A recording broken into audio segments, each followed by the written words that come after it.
ఉగ్రజ్వాల దాచినావో రుద్రుడా, అగ్నిశిఖలను గుండెలోన అణచినావో సూర్యుడా,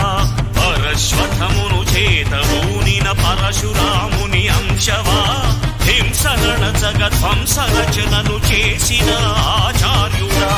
మన్నెం వీరుడు రామరాజు ధనుష్టంకారానివా, భగత్ సింగ్ కడసారి పలికిన ఇంక్విలాబ్ శబ్దానివా, అక్రమాలను కారరాసిన ఉక్కు పాదం నీదిరా, లంచగొండుల గుండెలోని దురించు సింహం నీవురా, ధర్మదేవత నీడలో పయనించు యాత్రే నీదిరా, కనులు కప్పిన న్యాయదేవత కంటి చూపైనావురా, సత్యమేవ జగతికి నిలువెత్తు సాక్ష్యం నీవురా, లక్షలాది ప్రజల ఆశాజ్యోతివై నిలిచావురా, నేను సైతం ప్రపంచాగ్నికి సమిధను